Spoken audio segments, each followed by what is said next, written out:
जय श्री राम दोस्तों, मैं शुभम भार्गव आपका स्वागत करता हूं आपके अपने चैनल एडीवी पैरानॉर्मल फाइल्स पर। एक ऐसा चैनल जहां हम आपको डर और रहस्य की उस दुनिया में लेकर जाएंगे जिसे देखने और महसूस करने की हिम्मत हर किसी में नहीं होती। यहां हम आपको सुनाने वाले हैं real horror stories, paranormal incidents, भूत प्रेत और आत्माओं की सच्ची कहानियां और वो खतरनाक अर्बन लेजेंड्स जो सदियों से लोगों को डरा रहे हैं। लेकिन यह सिर्फ मेरी नहीं, हम सबकी कहानी है। अगर आपने या आपके किसी अपने ने कभी कोई भूतिया अनुभव, जादू टोने से जुड़ी घटना या अजीबोगरीब पैरानॉर्मल एनकाउंटर्स का सामना किया है तो आप हमें अपनी कहानी भेज सकते हैं स्क्रीन पे दी गई इंस्टा आईडी पर। आपकी भेजी गई कहानियों को मैं अपनी आवाज में सुनाऊंगा ताकि दुनिया जाने कि परछाइयां सिर्फ कल्पना में नहीं, हकीकत में भी होती हैं। तो तैयार हो जाइए डर और रोमांच के इस सफर के लिए। अब चलते हैं आज की पहली खौफनाक कहानी की ओर।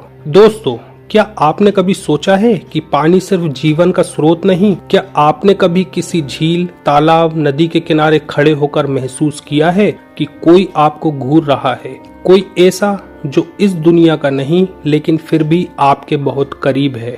आज मैं आपको एक ऐसी कहानी सुनाने जा रहा हूँ जो सिर्फ एक लोक कथा नहीं बल्कि एक भयानक हकीकत है। जल पिशाच, एक ऐसा नाम जो सुनने में भले ही पुरानी दंत कथाओं जैसा लगे लेकिन इसकी दहशत आज भी जीवित है। हर नदी, हर झील, हर गहरे पानी के स्रोत में कुछ न कुछ छिपा होता है। कुछ जगहें शांत होती हैं लेकिन कुछ ऐसी होती हैं जो सिर्फ बाहर से शांत दिखाई देती हैं। अंदर से वह किसी जीवित भूत की तरह सांस ले रही होती हैं। क्या हो अगर मैं कहूँ कि पानी के नीचे कोई इंतजार कर रहा है, कोई जो आपके पैर पकड़कर आपको गहराई में खींच ले जाने की ताक में बैठा है। यह सिर्फ कोरी कल्पना नहीं है, ये कहानी उन लोगों की है जो एक रहस्यमय झील के पास गए और कभी लौटकर वापस नहीं आए। उनकी चीखें हवा में गूंजती रहीं, लेकिन कोई उन्हें सुन नहीं सका। उनकी परछाइयां पानी में कांपी, लेकिन अगले ही पल वे गायब हो गए। इस झील के पानी में कुछ ऐसा था जो इंसानों के लिए नहीं था। वो था एक प्राचीन श्राप,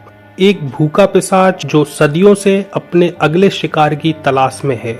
लेकिन यह रहस्य कोई नया नहीं है। सदियों पहले भी इस झील की कहानियां सुनाई जाती थी। गांव के बुजुर्गों ने बच्चों को चेतावनी दी थी कि रात के वक्त इस झील के पास मत जाना, क्योंकि जो इसमें झांकता है वह खुद को खो देता है। जो इसमें उतरता है वह फिर कभी वापस नहीं आता। पर कुछ लोग ऐसे होते हैं जो चेतावनी को मजाक समझते हैं। वे डर को चुनौती देते हैं लेकिन डर हर बार जीत जाता है। ऐसा ही एक व्यक्ति था राघव मेहता, जो एक पत्रकार था और रहस्यों को उजागर करने में यकीन रखता था। उसे नहीं लगता था कि जल पिशाच जैसी कोई चीज होती है। लेकिन एक रात जब वह अपने कैमरा और रिकॉर्डिंग उपकरण के साथ उस झील के पास पहुंचा तो जो उसने देखा, सुना और महसूस किया उसने उसकी जिंदगी हमेशा के लिए बदल दी। यह झील एक समय में एक प्राचीन नगर का हिस्सा थी, लेकिन एक तांत्रिक के श्राप के कारण यह नगर जलमग्न हो गया था। कहा जाता है कि इस नगर के राजा ने एक अज्ञात साधु का अपमान कर दिया था, जिसने श्राप देकर इस पूरे नगर को पानी में डुबो दिया। राजा, रानी और उनके सेनापति इस झील में डूब गए और तब से ही यह झील श्रापित मानी जाती थी। गांव के बुजुर्गों का मानना था कि इस झील में जो भी जाता है वह वापस नहीं आता। कई दशकों से लोग यहाँ अजीब घटनाएं देखते आ रहे थे। कुछ का कहना था कि झील के पास जाते ही ठंडी हवाएं चलने लगती थीं, तो कुछ ने झील के पानी में अजीब आकृतियां देखने का दावा किया था। राघव से पहले भी कई लोग इस झील के रहस्य को जानने की कोशिश कर चुके थे, लेकिन उनमें से कोई लौटकर कभी वापस नहीं आया। ऐसा ही एक मामला था आनंद तिवारी का। आनंद एक साधारण आदमी था जो पास के ही गांव में रहता था। वह मछली पकड़ने का काम करता था और अक्सर झील के पास जाया करता था। लेकिन एक रात वह घर नहीं लौटा। उसकी पत्नी ने गांव के लोगों से मदद मांगी, लेकिन कोई भी झील के पास जाने को तैयार नहीं था। कुछ बहादुर युवकों ने हिम्मत दिखाकर झील के पास खोजबीन शुरू की। उन्हें आनंद की नाव उल्टी पड़ी हुई मिली। और उसके कपड़े पानी के किनारे फटे हुए पड़े थे, लेकिन आनंद का कोई निशान नहीं था। इसी तरह साल 1998 की बात है। रमेश यादव नाम का एक नाविक जो गांव के लोगों को नाव से झील के उस पार ले जाया करता था, एक रात अचानक गायब हो गया। वह हमेशा की तरह शाम को अपनी नाव लेकर निकला था, लेकिन अगली सुबह जब लोग घाट पर पहुंचे तो उन्होंने देखा कि उसकी नाव किनारे से टूटी हुई थी, जैसे किसी ताकतवर चीज ने उसे चीर दिया हो। गांव के कुछ बुजुर्गों ने दावा किया कि उन्होंने रात में चीखें सुनी थी, लेकिन जब वे बाहर आए तो सिर्फ पानी की तेज लहरें दिखाई दे रही थी। उनके द्वारा पुलिस को बुलाया गया, लेकिन रमेश का कभी कोई सुराग नहीं मिला। कुछ मछुआरों ने कहा कि उन्होंने झील के पानी में किसी परछाई को हिलते हुए देखा था, जो इंसान जैसी नहीं लग रही थी। उनके परिवार ने गांव छोड़ दिया, लेकिन रमेश यादव की कहानी आज भी लोग फुसफुसाते हुए सुनाई देते हैं। कुछ लोगों का कहना था कि रमेश की आत्मा अब भी झील में ही है। कई बार रात को पानी में किसी के रोने की आवाज आती थी। ऐसा लगता था कि कोई मदद के लिए पुकार रहा हो। ऐसे ही 2015 में गांव के कुछ नौजवान झील के पास रात को बैठे थे। वे मजाक मजाक में एक दूसरे को डराने की कोशिश कर रहे थे। तभी उनमें से एक लड़के रोहित ने पानी में कुछ देखा। वह एक इंसानी आकृति थी जो पानी के अंदर धीरे धीरे चल रही थी। उसका चेहरा साफ नहीं दिख रहा था, लेकिन जैसे ही रोहित ने टॉर्च मारी, वह आकृति अचानक उनके पास आने लगी। घबराकर सब लोग भाग खड़े हुए, लेकिन जब वे भाग रहे थे तो उन्होंने पीछे से एक गहरी गूंजती हुई हंसी सुनी। अगले दिन गांव के बुजुर्गों ने बताया कि रोहित और उसके दोस्त बहुत भाग्यशाली थे कि वे बच गए, क्योंकि जिसने भी पानी में उस आकृति को देखा वह जिंदा नहीं बचा। ऐसी ही एक घटना गंगा नदी के किनारे बसे गांव रामपुर में मछुआरों के साथ हुई। गंगा किनारे बसा रामपुर गांव मछुआरों का गांव था। यहाँ के लोग पीढ़ियों से मछलियां पकड़कर गुजारा करते आए थे, लेकिन इस गांव में एक नियम था कि कोई भी व्यक्ति सूरज डूबने के बाद नदी में जाल नहीं डालेगा। यह नियम बहुत पुराना था और इसका पालन सख्ती से किया जाता था। कहते हैं कि बरसों पहले यहाँ एक जल पिशाच का निवास था, जिसने गांव के कई मछुआरों को मौत के घाट उतार दिया था। पर धीरे धीरे लोगों ने इन बातों को सिर्फ कहानियां मान लिया। लेकिन रवि नाम का एक मछुआरा इन बातों को अंधविश्वास मानता था। पैसे की जरूरत थी, इसलिए उसने एक रात नदी में अकेले मछली पकड़ने का फैसला किया। रात के 11 बजे का समय था। रवि ने अपनी छोटी सी नाव नदी में डाली और जाल फेंक दिया। चारों तरफ गहरा अंधेरा था। हवाएं अचानक तेज चलने लगी, मानो कोई अनहोनी होने वाली हो। कुछ ही देर में जाल में कुछ भारी भरकम फंस गया। रवि खुश हो गया कि आज बहुत बड़ी मछली फंसी है। वह पूरी ताकत लगाकर जाल को खींचने लगा, लेकिन तभी उसे एहसास हुआ कि जाल के अंदर कुछ अजीब है। पानी की सतह पर लाल चमकती आंखें दिखने लगी। रवि के शरीर में ठंड दौड़ गई। उसके सामने पानी के अंदर से एक भयानक आकृति उभर रही थी। वह आकृति पूरी तरह से काले पानी से बनी हुई लग रही थी। उसका शरीर इंसानों जैसा था, लेकिन उसकी हड्डियां साफ दिखाई दे रही थीं। उसके लंबे नुकीले दांत थे और उसकी सांसें इतनी ठंडी थीं कि पानी पर भाप सी बन रही थी। रवि डर से कांपने लगा। उसने तुरंत जाल छोड़कर नाव को किनारे की ओर मोड़ने की कोशिश की, लेकिन बहुत देर हो चुकी थी। वह भयानक आकृति रवि की नाव के पास आ चुकी थी। अचानक उसकी हड्डी जैसे हाथ पानी से निकले और रवि के पैर पकड़ लिए। रवि ने चीखने की कोशिश की, लेकिन उसकी आवाज उसके गले में ही अटक गई। जल पिशाच ने उसे नाव से खींच लिया और पानी में घसीटने लगा। रवि ने पूरी ताकत से खुद को छुड़ाने की बहुत कोशिश की, लेकिन जितना ज्यादा वह संघर्ष करता, उतना ही वह नीचे खिंचता चला गया। उसकी आंखों के सामने अंधेरा छा गया था। अगली सुबह गांव वालों को रवि की नाव किनारे पर उल्टी पड़ी मिली।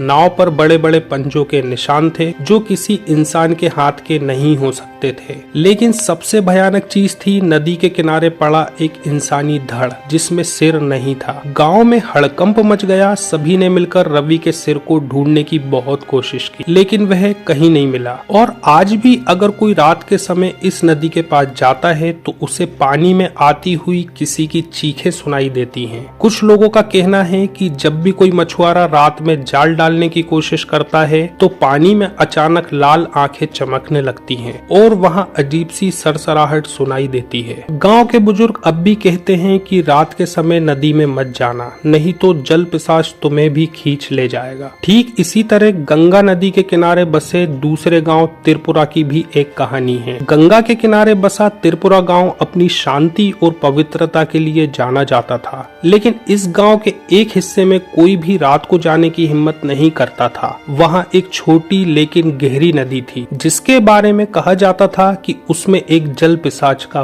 वास है। गांव के बुजुर्ग कहते थे कि कोई भी व्यक्ति अमावस्या की रात उस नदी के पास नहीं जाना चाहिए, लेकिन राकेश और उसके दोस्त इन कहानियों को सिर्फ गप्पे समझते थे। एक रात मजाक मजाक में उन्होंने चुनौती दी कि वे इस नदी के पास रात गुजारेंगे। उन्हें नहीं पता था कि ये उनकी जिंदगी की सबसे बड़ी गलती होने वाली है। राकेश और उसके दोस्त रात के ठीक 12 बजे नदी के किनारे पहुंचे। हवा एकदम ठंडी थी और अंधेरा इतना गहरा कि हाथ को हाथ न दिखाई दे। वह नदी के पास बैठकर हंसी मजाक कर रहे थे, तब अचानक पानी में अजीब हलचल होने लगी। शायद कोई मछली है, अजय ने कहा, लेकिन उसके शब्दों में घबराहट साफ झलक रही थी। तभी एक अजीब गूंजती हुई हंसी हवा में फैल गई। वह हंसी न इंसानी थी न जानवर की, बल्कि किसी दूसरी ही दुनिया की लग रही थी। राकेश का दिल जोरों से धड़कने लगा। अचानक नदी के पानी में से एक भयानक आकृति उभरने लगी। वह कोई साधारण जीव नहीं था। उसकी लाल चमकती हुई आंखें और बड़े बड़े नुकीले दांत थे। उस शरीर पर सड़ी गली खाल के टुकड़े लटक रहे थे और वह हवा में तैरता हुआ उनकी तरफ बढ़ने लगा। भागो! अजय चिल्लाया, लेकिन उनके पैर जैसे जमीन में गड़ गए थे। तभी उस जल पिशाच ने अपना लंबा काला पंजा राकेश की तरफ बढ़ाया। पंजे की ठंडक इतनी भयानक थी कि राकेश के शरीर का खून जैसे जम सा गया। राकेश ने खुद को छुड़ाने की बहुत कोशिश की, लेकिन जल पिशाच की पकड़ बहुत ज्यादा मजबूत थी। तभी एक दिल दहला देने वाली चीख गूंजी, इतनी भयानक कि कानों के पर्दे फट जाएं। राकेश और उसके दोस्त देखते ही रह गए। अजय हवा में उठा और अगले ही पल नदी के काले पानी में समा गया। उसका शरीर पानी के अंदर गया, लेकिन उसकी चीखें बहुत देर तक गूंजती रहीं। फिर अचानक पानी का रंग गहरा लाल हो गया, नदी जैसे खून से भर गई हो। राकेश और बाकी दोस्त किसी तरह जान बचाकर गांव वापस भागे, लेकिन जब अगली सुबह गांव के लोग नदी किनारे गए तो वहां अजय का कोई नामो निशान नहीं था। बस नदी के किनारे एक चीज पड़ी थी, अजय की आधी फटी हुई टी शर्ट और उसके नाखूनों के निशान, जो जमीन पर ऐसे थे जैसे मरने से पहले उसने जमीन को पकड़ने की बहुत कोशिश की हो। आज भी जो कोई भी रात के समय उस नदी के पास जाता है, उसे